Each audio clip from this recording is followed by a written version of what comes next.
You are listening to the Horse Radio Network, part of the Equine Network family. What a beautiful day for horses in the morning. You are listening to the #1 horse podcast in the world. Here is your entertaining look at the horse world and the people in it.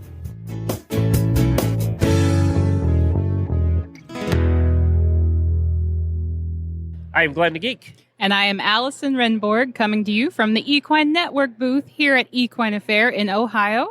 And you are listening to Horses in the Morning on the Horse Radio Network for Friday, April the 15th, episode 3161. This episode is brought to you by Equine Affaire.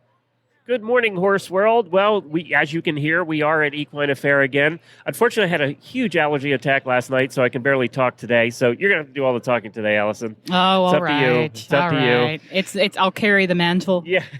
We do have 2 more days of broadcasting here from Equine Affaire. We're going to be today's show, obviously, and then one again tomorrow. And we have a lot of guests lined up. I don't have any empty slots.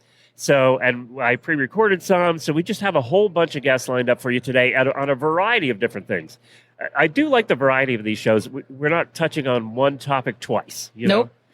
Everybody's here, and everybody wants to talk about what they're doing. Everybody's super passionate, and so hopefully that's translating to you guys at home because it is humming here and happy. Now, you wanted to talk about something from yesterday, too. I do. I wanted to give a little update. If you've been following our socials or if you were here last night and you attended Fantasia, you might have seen the collision that happened during the Diamond D Cowgirls opening act. I just want to say that everybody's doing fine. The girls are recovering. The horses were not injured. That's important to note, too. I assume they were doing like a figure 8 or something? They were doing a drill team exercise, and there was a collision. But, I just want to thank the audience for staying calm and patient all during that because it is scary. It's scary to sit there and see something happen in front of you, but you guys were great. I want to thank our EMTs. I heard they were on it. They were on it. Our EMTs were there. They took care of the girls. They got them where they needed to go. I want to say thank you to Guy McLean. He actually led one of the horses who lost their mount to the stalls afterward and checked on them. And then when he did his act later in the night, he came out to share that he had a similar experience here at Equine Affaire in Ohio several years ago. He came off and I think went over the wall. He did. Were you there? I talked to him after. Oh, no. You talked? Okay. And so he did such a great job of just explaining that we're all a huge family and we come together in times like this and we solve problems. We have horses and stuff just happens. Stuff happens. And you guys were ready for it, and that's the key. We train. This is what we train for, guys. So everybody's great. Please just, keep the Diamond G Cowgirls in your prayers and your thoughts, and we look forward to having them back someday. They came out and did their second act. They did. They're pros. They came out. Pros. They got it done. They did a beautiful job, and it was a great show. You're going to hear from one of them a little later in the show. Yeah. They walked by here and prayed yesterday, like they do in twos. They all walk in twos. I'm not sure why. But it's like, I wonder if they're the same pairs they're paired up with. I don't know. But I thought they were maybe practicing their routine through the hall yesterday. But then there was one straggler, and she happened to be the PR person. So I cornered her and said, sit down here, we're talking. And I learned a lot. So that's coming up later in the show today. I'm so glad you did that interview. Yeah. It's going to be great. They were a lot of fun. They're wonderful girls. They're professionals. Nobody here, I don't care who would be here, nobody here gets more pictures taken when they're walking around than the Cowgirls. Oh, yeah. Because they're gorgeous. They must have had 1,000 pictures taken as they were walking around. Every booth wanted pictures. Everybody wanted pictures. It was kind of funny. So we do have a fun show. There'll be no post-show today, partly because I'm trying to save my voice. I have another day of shows to do here. And thank you to all the listeners that stopped by yesterday. It was all day long. So thank you to all of you. It was fun to meet all of you and talk about your horses and your ponies. And we really appreciate you listening and stopping by with us. I want to remind everybody, on a happy note, tomorrow we pick the winner of the Wintech saddle. Yay! And registration's closed now, but we will pick a winner of a Wintech saddle. It's your choice of any Wintech saddle. They will ship it direct from Australia to you. You get to pick exactly what you want. And Allison's going to pick the winner tomorrow. And the only caveat is you have to use my address for the shipping. So, sorry, that's all. I'll get it to you. Well, our first guests have sat down today, and I saw both of them at the party that Mandy had last night. So that was fun. You want to introduce? Yes, let's go. Okay, you guys are here. You ready? All right, so we've got Skye Epperson and Annamaria Sims with the Mustang Summit. And you have to come in about an inch from the mic. Yep. Good morning. Good morning. Thank you, Skye, for being here. Glad to be here. And thank you, Annamaria.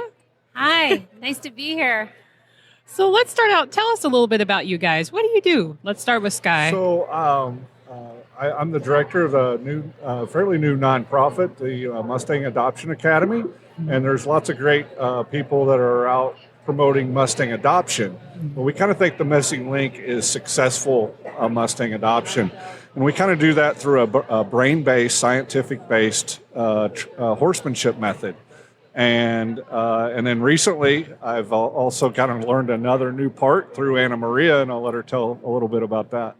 Yeah, so I do equine massage, pretty much body work. And so what me and Skye have been doing, and we connected through a very needing Mustang named Nobu, who has a wonderful story.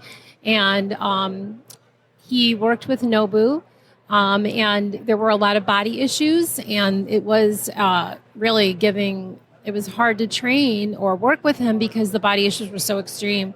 So we brought him to Skye. And then the two of us, I started noticing things that I could help him with. So I would watch the videos and contact him and say, hey, I think he's got a shoulder issue. Let's work through the shoulder issue. And I would help him and guide him through it. And then he started seeing that the horse was more at ease to train, and things started to improve, and the emotions started to improve. And also it fit right into his brain-based training. So it was really fabulous. And we're still working together on lots of Mustangs. So. And what is the Mustang Summit? So the Mustang Summit is kind of a collaboration of people that came, a spinoff kind of the Mustang Discovery Ride, where Lee Sanfier rode Mustangs across the United States, promoting Mustang adoptions and trying to, as she puts it, empty the pens. And through that, she got a cast of characters, myself, Annamaria. There's numerous. There's 10, 12 of us, and so what we've started to do is promote that Mustang through events like here at the Equine Affaire, and just get the word out that there is lots of help out there for the Mustangs once you bring them home. And it's not, you just don't adopt a Mustang and then the world disappears from you. There's a whole new world that can come in and help you when you sometimes have that oh crap moment. No, that doesn't happen. We all have those. Yeah. Talk a little bit about your Mustang Adoption Academy. What do you do exactly? So the first part of our Mustang Adoption Academy is we are tip trainers through the Mustang Heritage Foundation. Got it. And so we gentle Mustangs to be adopted. Okay.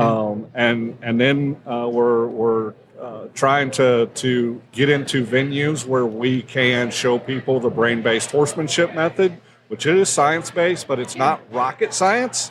So That's good. I don't know all the big words sometimes that go with that, but I can explain it to people and show them in demonstrations. And I used to train a different way, and then I met a Mustang that I was having trouble helping, and by karma, grace of God, I was introduced to brain-based horsemanship, and I turned that horse around in just a few days when I came back and started applying those methods. So is the Academy is it a place that people go? Is it online? So it's a combination of things. So first of all, you can go online, MustangAdoptionAcademy.com, okay, and learn a little bit more about us there. We also have social media posts almost daily of training usually there's about a half a dozen Mustangs that are in the gentling process, and people can see a little bit of what we do there. And then from there, hopefully we can continue the race funds as we are and be able to participate and travel throughout the United States. And I've even now had the opportunity to go to South America and Ecuador and bring brain-based horsemanship there. And I know that there's a movement right now, too. We know we know the people who are doing it. There's a movement right now to bring all of the Mustang organizations more together and having them working together more. And I think we need that. There's still 60,000 of these horses in the pens, and we need to get together to kind of unify the message instead of having 50 messages. And I hope that happens over the next couple of years. Yes, absolutely. And I mean, I think what we're finding through the Mustang Summit is that that this is a very great community, and everybody's willing to share. And Amanda held with the Hooves organization, a veterans program that uses Mustangs. She saw me struggling with a horse the other day a little bit, and she said, "Can I have 15 minutes of your time? I want to show you something." And we made a difference for that Mustang here. Where I'm not going to say all of the horse community, but some of the horse community likes to keep those little things secret. That's my proprietary information, and we want to help you. Yeah, we can't do that with the Mustangs, though. Right. No. The situation's too dire to Absolutely. to be playing silos all over the place. Yes. Yeah. Yeah, I agree. Where can they find out more? MustangAdoptionAcademy.com is probably the easiest place to start. Instagram, Mustang Adoption Academy with Sky. Annamaria, where can they find you? Well, I have my own Facebook page under Annamaria Sims, and I also have Strength in the Saddle, my Facebook page there as well. And if you are interested to see what me and Sky do as a collaboration, on Sky's Facebook page and Instagram, we have video footage of us working together, and you'll see some really great interaction and see some changes as the progression of the video goes on. So. And I always know when Annamarie's in the building because of her hair. She has great hair. It's gorgeous hair, and her cardigan today matches it. Yeah. Like, she's got it together. I see her What's every. wrong with my hair? We noticed you because you're like 8 feet tall. I mean, it's with your hat, it does make you 8 feet tall. I'm the tallest Mustang gentler. I bet you are. Yeah, I look bet. up to you, and I look up to many people. Yesterday, I went, "Holy cow, he's tall!" Thanks, guys. Thank Thank you. We're back with our next guest, which is Kristine Dvonch with Horses Haven, Michigan. But before we kind of dive into that interview, I wanted to share that we had West Virginia Horse Network on yesterday, and they had an adoption happened right Which in front one of the me. ponies? Ireland, the one with one eye. Oh yeah. Yes, and she had the most gorgeous mane. And so I was out there with a news crew doing some different interviews, and I was watching this lady checking her out. And then I heard a few minutes later that was her new mom. Yay, I should have a bell or something. They do have a bell. Do they have a bell? They have an orange bell, out there, and people get to ring it when they I adopt. love that. That's great. So It's very exciting. yeah. So let's talk more about it, Kristine. So Okay. you're with Horses Haven, Michigan. Horses Haven in Michigan. Tell me what's going on. Why are you here? Well, we are here as part of the ASPCA Equine Rescue Collective, which is a fantastic group of rescues that come together to collaborate on really helping horses get new homes, removing geographical barriers, and brainstorming as a nationwide network, which has been a great experience for our rescue. Horses Haven was established in 1995 and is a 70 capacity equine rescue. Our goal is always to rehabilitate, retrain, and rehome. We have over 100 intakes a year and adopt around 80 horses a year. Wow. I did bring 5 horses here today. One was adopted yesterday. Frank is loading up on a Rang a bell, trailer. too. Yay! Yep. And we have a couple strong potentials, but we still have a few horses to come out and look at, try. If you want to take them out and ride them, my riders are here to help and show you what they can do and help you get up to see if they're a good fit. Cool. And so that's for people who are here at the show. Yep. So you can go out to the Gilligan and meet horses that are up for adoption. Yep. For people at home who are listening, how can they learn more about you and maybe get involved or see horses for adoption? So we have made several appointments back at home with people here. We do have a lot more horses that are available. It's kind of a silly way to describe it, but with the intakes and outtakes, I say it's a little bit like TJ Maxx. It's best to come to the farm, walk around with us, talk about your experience, and we can really help you find a good fit. To get involved, there's lots of ways to get involved with rescue in general, but Horses Haven in particular. We have 5 staff and 120 volunteers that run the farm. Wow. So it's 2 shifts a day, 7 days a week, 365 days a Wow. year. Our volunteers become like a family with their shift, and it's just a really magical environment. Do you do any training with the horses? Yes, we have a great training program. So they come in, and within 2 weeks, they've had all of their intake evaluations, the dental, vaccines, lameness exams, any x-rays if we need to. We make a decision if they're going to move into a companion role, not rideable, and need to go off in a companion home, or if they're going to move up into our rehabilitation team as a rideable horse. And depending on the information we have on them, that gives us a little bit of a clue on how we're going to start with them. And a lot of times we have no information, so we start them like they are a green unknown horse. Our horses come to us through owner surrenders or law enforcement seizures, and they come into the program. And we start the process of getting to know them, finding out what type of person is going to be the best match for them. And then we start marketing them and having appointments and get them off to their new home.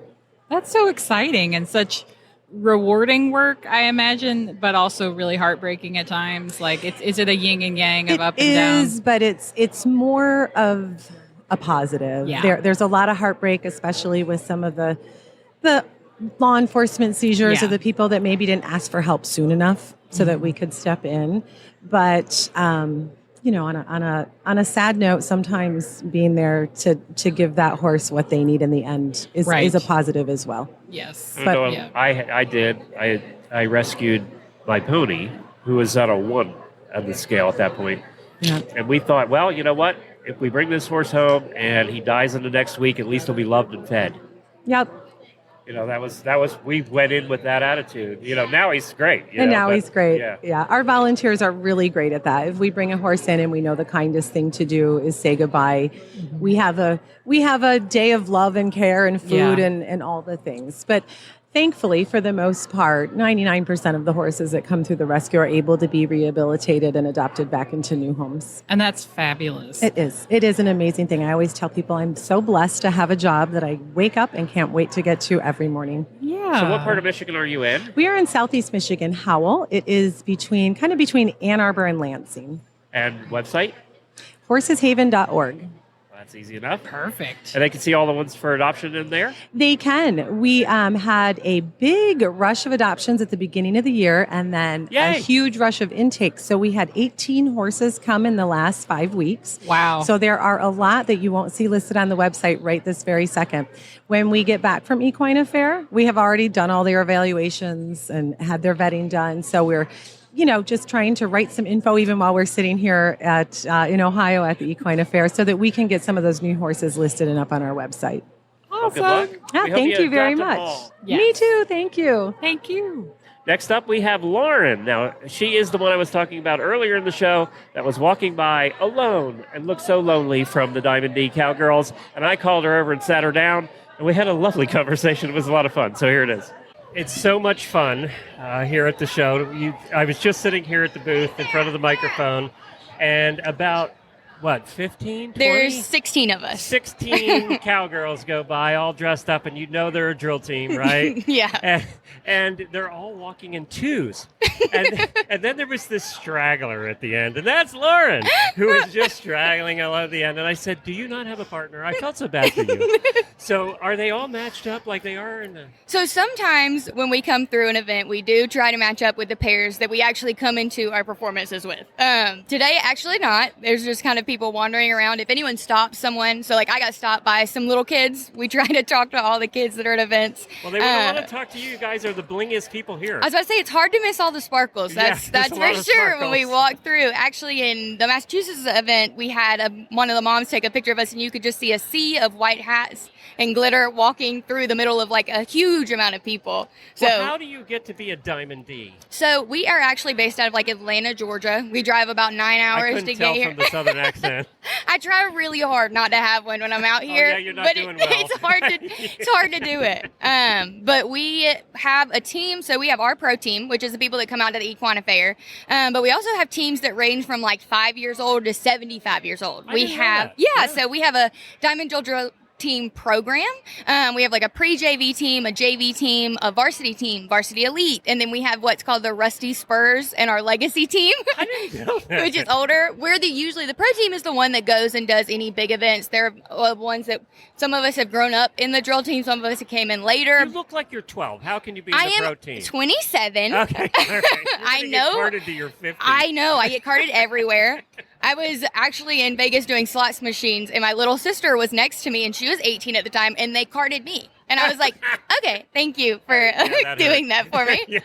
But yeah, we have a bunch of different girls. We have a bunch of different programs. Our younger girls actually compete in the Southeastern Mounted Drill Association. Yeah. They go through there. That's actually where we got. There's actually a national, Yeah, right? we have 2 national titles. Our pro team does. We haven't competed in a while since we started doing the professional drill team and going and competing, or not competing. Hold on. Performing and doing demos and stuff like that, but we still have our younger girls that go and do any kind of competition and stuff like that, so it's fun for them to be able to get out and do stuff. Now, you're the PR and marketing person, but you also ride. I do, so I tell do. us about your horse. Her name is Little Bug. She is the smallest horse on the team. Western horses have the best names. She was a reiner. She was in the National Reining Association until she was 5. She's 15 now. She's retired into drill, which most people think is hysterical because it's more work than probably the reining is sometimes. Do they allow you to do a sliding stop occasionally? I actually, in this event, not a slide. Let's not say it's a slide because I'm supposed to dead stop, but my horse ends up, I'm carrying the American flag with our head coach during our opening, and then we have the military flags, all sections of it. And so when I come around at the end, when we pose for the national anthem, I'm running around the outside of the arena. I have to come to the middle and dead stop next to the woman that's singing the national anthem. And I'm not going to lie, sometimes it turns into a little bit of a slide stop, even though it's not supposed to be. Well, your horse, that's all your horse knows, Exactly. Right? That's what she's learned, and I'm not going to get mad at her for it. Do you compete at all? And anything else? We haven't competed in a while. We competed in a competition in North Carolina, I want to say 2 years ago. We did pretty well. We got some blue ribbons. We, did our best, and that's all we ever really do. But we don't necessarily compete that much anymore, just because our pro team really does go and perform most of it. Yeah, we do parades. So we've done like all of our Christmas parades in our area around town. We do obviously all the equine affairs. We have. What's the wildest thing that's ever happened to you at an event? We had a horse, the arena wasn't drug in an event, and we had a horse flip over. It got its foot caught in the middle of a drill in the start, and she actually flipped over in the middle. That was actually at a competition, and it flipped over, so that was probably the craziest thing that we've ever had happen, something like that. Wow. So how long do you train to be on the pro team? So we have open practices. A lot of our girls have different backgrounds of riding. So I started riding when I was 6, rode hunter jumpers, English until I was... You did hunter jumpers? Oh, yeah, until I was like 12. If you watch me ride different than everybody else on the team because they grew up riding Western. But we have you can 2-point. Exactly. Yeah. If it gets too fast, that's what you got to do sometimes. But we have girls that did barrel racing. We have some other girls that have done jumping, stuff like that. We have different areas. All of us have pretty much ridden our whole life. Some of them started when they were about 17. Some of them started when they were 5. It just all depends on, it's your horse riding ability. If you can keep up with us, you can be on our team. You miss wearing tight breeches, don't you? Oh, I do not actually. This has been the most comfortable change of my life. I went from riding boots, the ones, the big leather ones that hurt your legs. I'm also only 5'2", so they don't ever fit, to boots and spurs and jeans, and it was the most comfortable change I've never had. Well, thank you for stopping by. I know everybody's waiting for you, but I'm sure they are. I appreciate you hanging out and chatting for a couple of minutes. And we'll see you at Fantasia. Oh, yeah. We'll see y'all tonight. Make sure to come out and see us. What's the website? It is, the Diamond D website. It's www.diamonddcowgirls.com. Diamonddcowgirls.com. Check us out. And if you ever want us at any events, just let us know. All right. Sounds good. Thank you so much. And now sitting in the hot seat is Lynn Thomas. She's with Seen Through Horses. Hi, Lynn. Hi, thank you. Hi. Nice to see you guys. I know we've talked about Seen Through Horses before, but for new listeners, we have them all the time. What is Seen Through Horses? So Seen Through Horses is a campaign to amplify awareness for the power horses can have for mental health. And it's to support the many programs out there that are providing those services to change people's lives through horses. And in what way are you doing that? So what it is, it's a peer-to-peer awareness and fundraising campaign. So what we're doing is as a collaborative effort. So these are leaders in the industry of incorporating horses for mental health and personal growth. We're all gathering together and supporting this effort to say, hey, let's get the word out there in a bigger way. And through that, We put the word out to our memberships, to our networks, and charity, nonprofit programs are getting involved with this as charity partners. They do peer-to-peer fundraising. Horses for Mental Health is producing the campaign along with our wonderful partner, Equine Network, right? As well as thanks to our wonderful sponsor, Zoetis Equine. And so through that, we provide the whole infrastructure of this campaign. We teach the nonprofit programs how to do peer-to-peer fundraising. We provide social media posts. We make professional videos sharing wonderful stories of transformation and that, ways to show how the horse uniquely brings what they bring to the mental health journey. And through that, then we do media attention, national attention. We get celebrities and influencers involved, so they're promoting this approach to their network. So it's really just to keep getting the word out there so that every person around the world, when they have mental health struggles and needs, that they think, I ought to find a program that incorporates horses. And we all know that. Because we're all horse people, right? We know horses are therapeutic. But what you want is for all the listeners out there to recommend it to their friends that aren't horse people, that may need some kind of program, whether it's the warrior programs or one of the path programs, whatever it is, right? Right. I mean, so we all know. You talk to other horse people that are like, yeah, of course, horses are good for mental health. It is our objective to get it out there to people who don't think about horses, don't know about horses, don't care about horses. So even though your friends may be tired of you sharing your stories about horses. They really are. Even though they're tired. But guess what? Mental health is important to everyone. Mental health impacts everyone. I think yesterday I asked you, Glenn, I said, when you hear mental health, what comes to your mind? What was that? When you hear mental health, what comes to your mind? Well, just being in a good place. When you said that, I thought to myself, over the years, I think mental health for individuals changes over time too. Yeah. What you think it is and what you expect it to be changes. Yeah. And I think it's just being in a good place where you can live a good life in a good place. That's what mental health means to me. And really, that's what mental health impacts everybody, just as physical health, right? Everybody. And so I think exactly what you're sharing there, sharing with our friends. Are you not in the best place you'd like to be mentally and emotionally? Or do you have family members? Do you have friends that aren't? And did you know that there are programs that professionally provide services that incorporate horses? Now, this isn't about learning horsemanship. We're not saying go buy a horse. We're not saying you need to even learn about horses. What they are programs that involve the impact that horses can have in the process.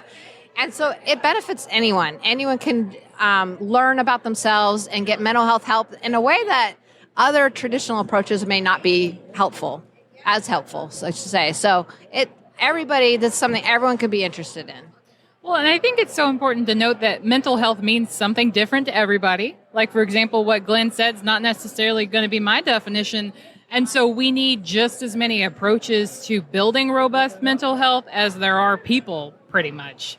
And so I think that's what I like about what you're talking about here is like someone who's non-horsey would never think about horses, I think, as a tool to building better mental health. But sharing that word with them opens up a new world, a new horizon, and some new tools, whereas maybe traditional tools weren't helping their mental health. Exactly. And I think, yes, horses in and of themselves can be good for our mental health.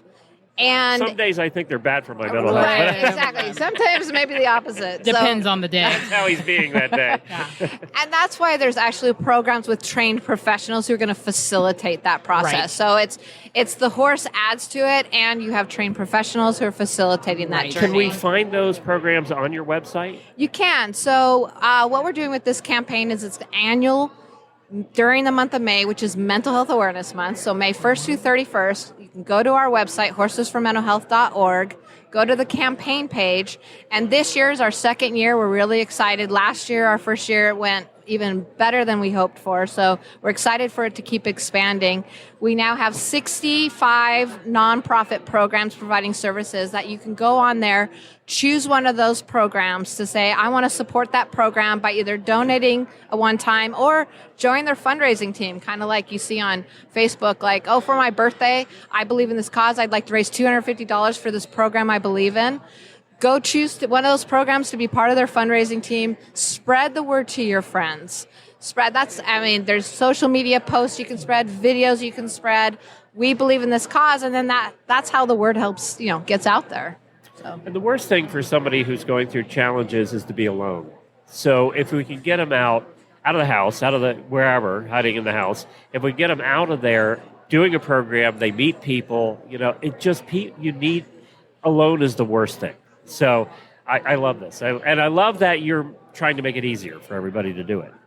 Yeah, and I think the key, what makes this campaign unique is that it's collaborative. We've, a lot of these, or in fact, if it's okay if I read who's involved with this. Oh, yeah. So we have American Horse Council. You guys are familiar, legislating supporting us. We have different training organizations. And these, again, are organizations that normally would be considered competitive, but we've all banded together, say we support getting this message out there. So we have Arenas for Change, the American Psychological Association's section on human-animal interaction.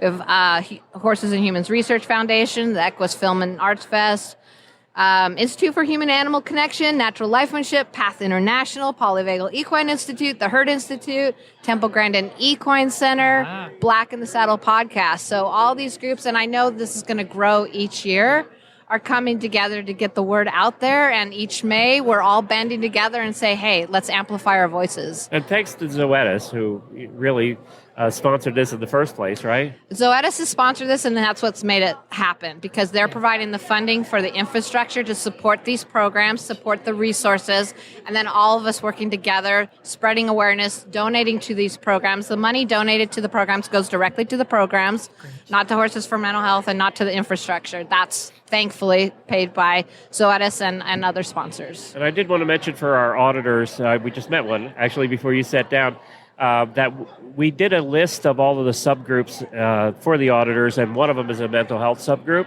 and it's probably one of the most active subgroups of listeners we have, and they're great in there. So if you want to, you can join that too. Just go to the auditor Facebook page, and you'll see the list was just posted. You can click on the link and join that group.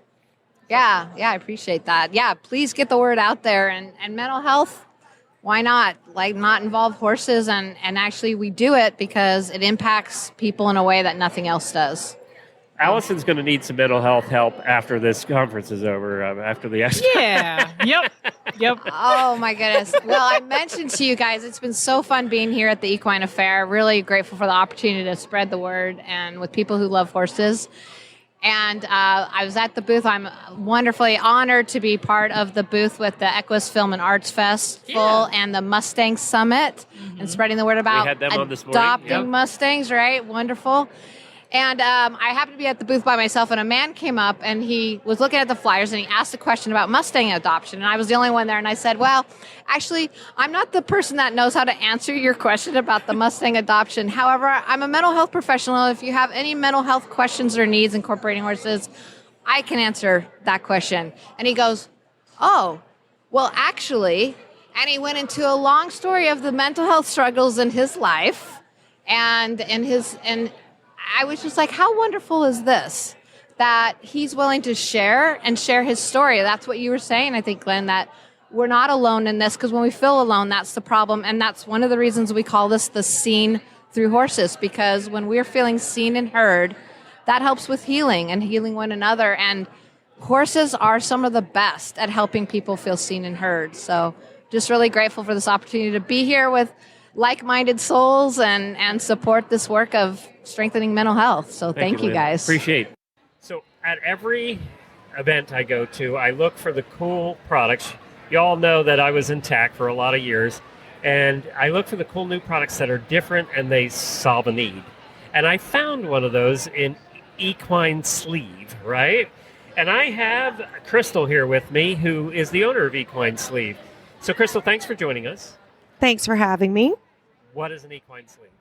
So equine sleeve is an answer to traditional bandaging and wrapping of horse limbs. What we have found with the sleeve is that even the youngest rider can put it on their horse very easily because it has nice, even 360-degree compression. There's zero chance of a bowed tendon, which is super important to a lot of horse owners, especially people with very busy barns who need to move through their post-exercise and wrap quickly. They can just use our product easily. You can use it over what is the main use of the sleeve? And it's made out of something that's so stretchy. Yes, it's made from a proprietary blend of thermoplastic elastomer, which is a super, super stretchy plastic, but it also has excellent memory retention.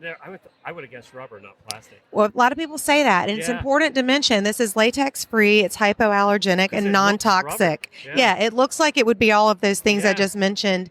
And just by a little luck, in the properties of the product, it's antimicrobial right out of the package. So it's non-sterile, but it's antimicrobial. Is it meant to go over wound dressing or bandages?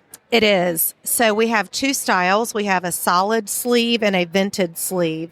The vented sleeve is excellent to hold a wound dressing in place. So if you have a wound, if you have a wound along the cannon or even worse, the hock, which is the hardest place in the world to wrap, you would just put a light gauze over whatever poultice you choose to use, or none if you don't use any. And then you just put our vented equine sleeve over that light gauze, no tape needed. So all of this tape and additional wrapping that you're spending your money on, you can just use the sleeve instead. And our sleeve is washable by hand in your barn with just soap and water, and you can reuse it over and over. And it's so flexible. I can see that you could hold the bandage in place and get it over the hoof without any problem. Absolutely. Yeah. Yes. Otherwise, you're going to have trouble. I know some of the ones I've seen in the past, it would take two people to do that job. It would, especially the ones that you have to pull up like a sock. This one's different because it's just rolled into a ring like a donut, and it's, like you said, it just stretches a lot, and it goes up as high as you need it to. You said you were in the surgical world for a while. Is that kind of where did they use things like this on the human side? So, yes, they do. Usually after the stitches have been removed from a surgical procedure, they would use something like this for the same reason that I just mentioned for horses, so that you don't have to tape and put so much bulky bandage on the leg. You would just use a light, clean cotton gauze pad over an open incision that's healing, and then use the vented sleeve to cover it. Yes, I've worked in human surgery for years, specifically in the medical device world as a sales rep. And in my experience with working with human orthopedic surgeons, someone approached me with this product a while back before it had been introduced to the equine space. And they were asking me about it for humans. And although it is a wonderful product and it works well for humans, it did not have insurance reimbursement. And we all know that everyone in the medical field is out to make money. So we pivoted. I was able to acquire the company along with a couple of partners, and we redeveloped and redesigned, and we launched it in December of 21 at the American Association of Equine Practitioners.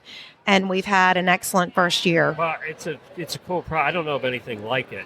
And it's because of the stretchability of it and being able to put it over other things. And I like the mesh one, because a lot of people don't realize, too, that when you wrap the tape and you wrap the tape over the bandage, it cuts airflow. And airflow is also what helps heal, right? So exactly. If we don't have any air to the wound, it's gonna slow the healing down. That's right. The other thing I saw, too, and this is for me, and all of our southern listeners, you're from the South. I am. Scratches are a problem, and our horses, we're constantly fighting that battle in Florida. So how, I saw scratches were on here. How do you use it for that? So for a couple of ways, you mentioned airflow was important to a wound, and I do want to touch on the point that our product stimulates blood flow, which also helps heal a wound very quickly. Well, the same thing happens with scratches. Any problem with inflammation with the skin, if you can increase blood flow. We use our solid sleeve for scratches, and it works in a couple of ways. Number one, it creates a nice 360-degree even compression. So it keeps compression on the scratches. It stimulates blood flow, but more importantly, it keeps the area from being exposed to wet grass and things out in the field. So if you want to turn them out for light turnout or keep them in a paddock area, you can keep the scratches covered with the solid sleeve. Is this a one-use product, once and done, and you get another one, or is it reusable? It's reusable. How so durable is it? It's pretty durable, everybody runs across a big jerk. We all have horses that are jerks, right? Yeah, and they'll tear through duct tape or anything. We find that most horses do not mess with it. they may get curious and nibble at it. If they nibble a tiny little piece out of it, it's not that big of a deal. You can still use it. We have sleeves that have been hanging in our trial barn for 5 months that we just use over and over again. Another cool thing about it is if you find that it loses any of its stretch in any spot, like if it's been over a hock or a knee, you can put it in the dryer for 10 minutes and it will regain its original shape. Can't do that with rubber. No, you can't. You can't. So yeah, this is definitely a reusable product. You'll get many uses out of it. Yeah. What's the price point retail? It's around $65 a pair on the website, but at the trade shows that we go to, we're currently here in Columbus, Ohio. You can get them for $54 a pair. So, and you're in booth 5 something, I think. Booth 522. Right, it's a big booth, so you can't miss it. Yes, with our big white horse. Check it out. This is a cool product. And does it come? The last question: does it come in sizes, or is it one size? Yes, we have different sizes. We have a smaller diameter for any horse that's smaller than 900 pounds. My little scooter, my pony. Yes, yeah, and also it works great for dogs. They're smaller size, and it's hard to keep bandages on them. Yes, so, that's terrific. And it's equinesleeve.com. Correct. Right. Equinesleeve.com. And speaking of things that both horses and humans need, let's talk about fitness with Aoife Simmons from the Equestrian Fitness Academy. Thank you for joining us, Aoife. Thank you so much for having me. It's an honor. I'm excited. I'm excited because we have been talking on social media back and forth, and we've had some meetings, but I haven't gotten to actually sit down with you and talk to you about what you do, and I want to hear about it. The get to know you version of that. That's what we're doing here. Yeah. All right. Tell us a little bit about you. Why are you passionate about fitness for equestrians? Ooh, my passion comes from my lifestyle. So my lifestyle is all really technically encompasses how I can be as healthy as possible to not only live longer, but to bring more sustainability to the things that I do and the people that I love. And that extends obviously to the horses and then to the horse community. So for equestrians, I've been training them since about 2013, 2014. And during that time frame, I haven't seen much change from that time to 2023. And it's amazing that we take so much care of our horse, but we tend to forget about ourselves. So the horse comes first, and that's acceptable, but I also want to add us into the conversation. And I really think that that's the most important thing that we could really do for ourselves and then for the longevity, so we can enjoy each other and also enjoy our horses, because if we're healthier and feeling better, then we're going to give that to our horses. I love that. I think it's important next time you're at a horse show and you want to eat Doritos and drink soft drinks while you're feeding your horse your expensive supplements and your expensive feed, maybe put the Doritos and the Mountain Dew down. All right, I've messed up already this trip. I'm not doing well. Well, I've had a funnel cake, so let's just let's be real. Okay. I am human, everyone. I am human. Yes, I've had French fries. I've had French fries this week. So I want to make sure that we understand that we're allowed to be human and have our moments, but I want to give us grace, but also add ourselves into the conversation, which is what you said. So maybe not Doritos.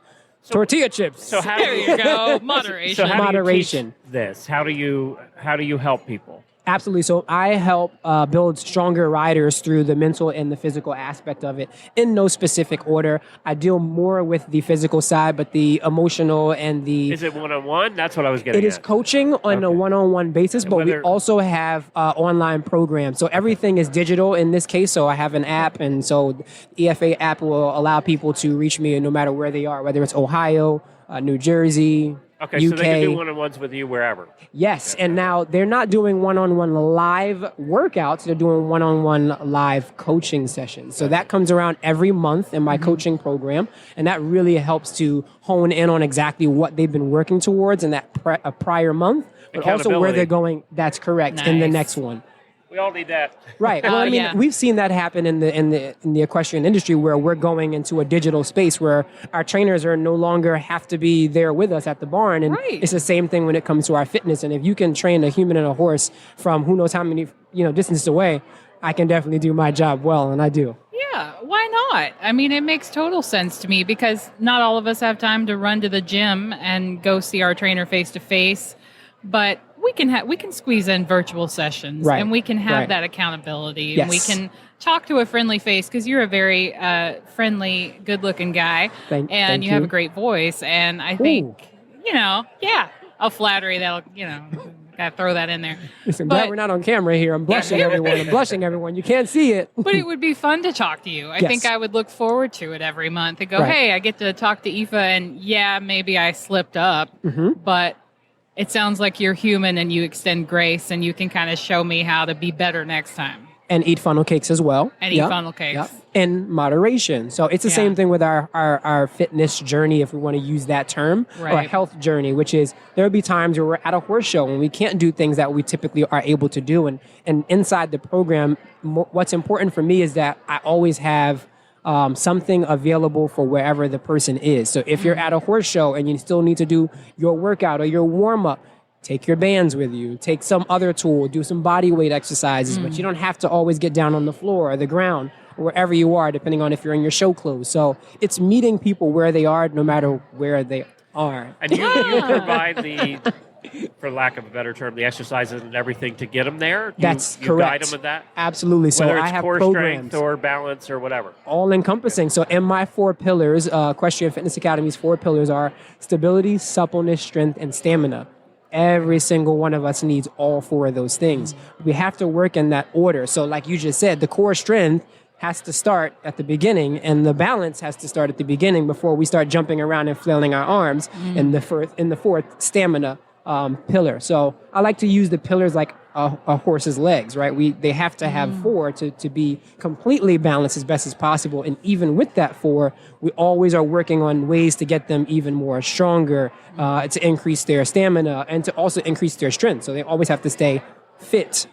So are you only seeing competitors that are coming to you, or are you seeing trail riders? Oh yeah, well I'm for pleasure. So I only ride for fun and trail ride, and so I meet people wherever they are on that journey. So you'll see on my website, it says transforming competitors into champions. And that really just means taking people from where they are to where they want to be. So the idea of getting 1% better is where that's that competitive edge, where if you can continuously just do that one little bit to help you get where you need to go, and there's someone there to help you along that journey, the rest is a whole lot easier, Yeah, just like you were saying in our last segment, it really stinks to be alone and feel unfit and feel miserable.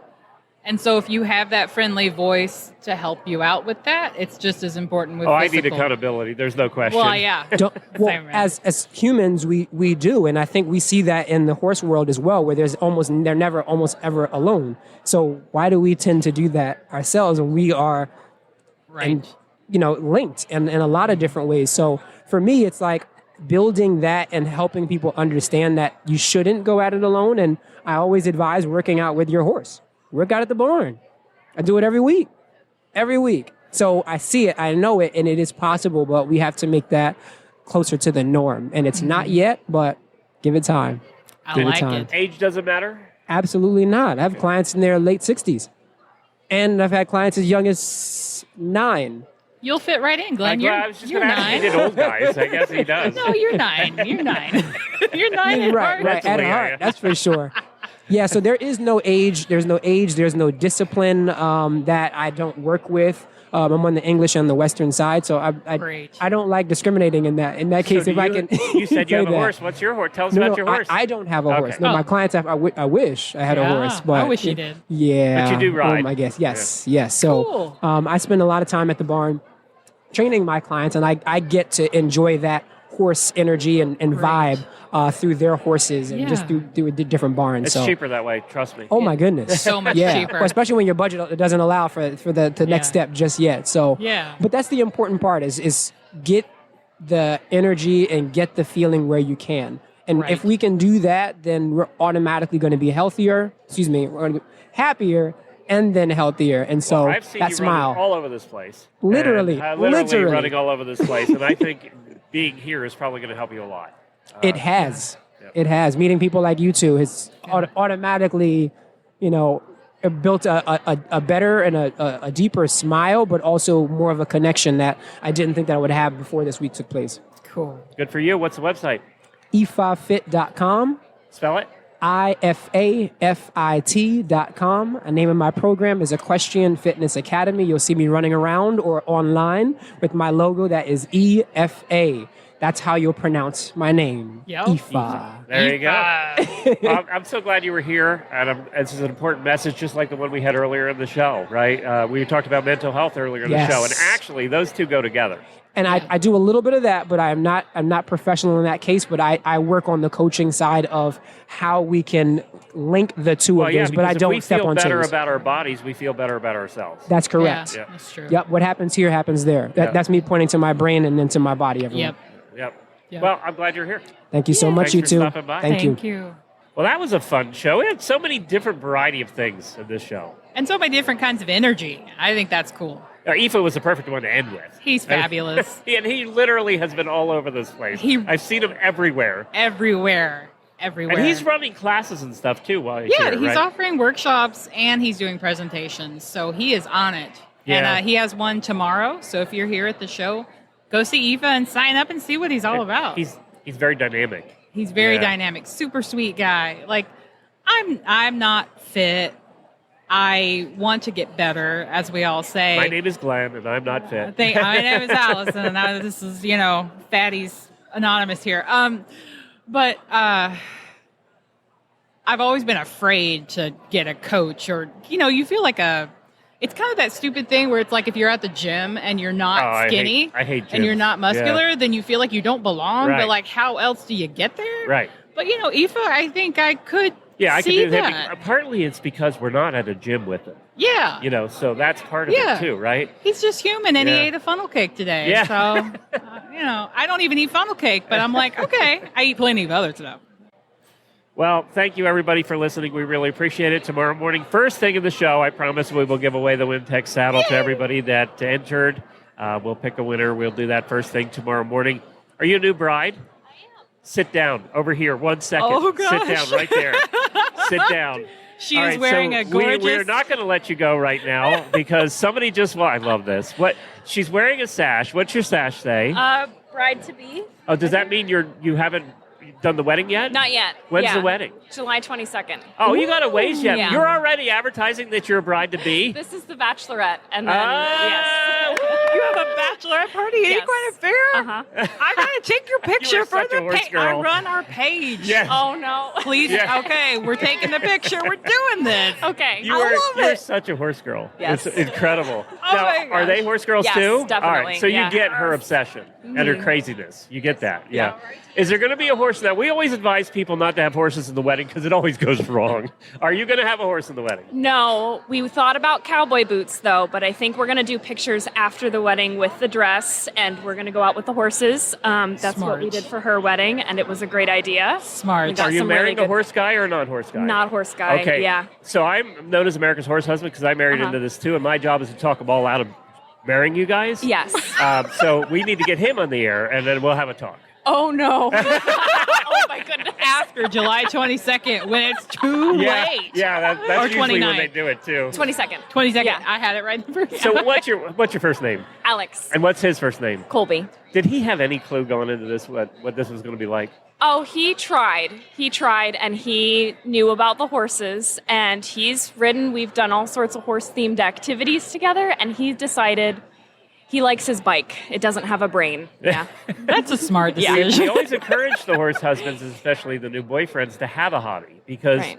they're going to be going at the barn all the time, and you're going to get lonely. So you might as well have something to do at home, right? So Yeah. he rides a bike. Yeah, he rides a mountain bike. Oh, cool! Very good. Well, congratulations. Thank you so much. All right, take care. She never thought she'd have to do that today. No. Oh, you need to get a picture yet. Can I? Because you're going to be on their social media. You want me to take it? I couldn't resist. I could. I'm so glad you did that. It makes me happy. Oh, sorry for the distraction at the end of the show there, everybody, but she walked by, I had to do it. She was wearing that sash, and it just stuck out. It was fabulous. And she was brave to sit down and just talk. She did it. Yeah, she was in it. She jumped in with both feet. It's because you look so friendly. Oh, she'll be fine. She'll be fine. That marriage will last a long time.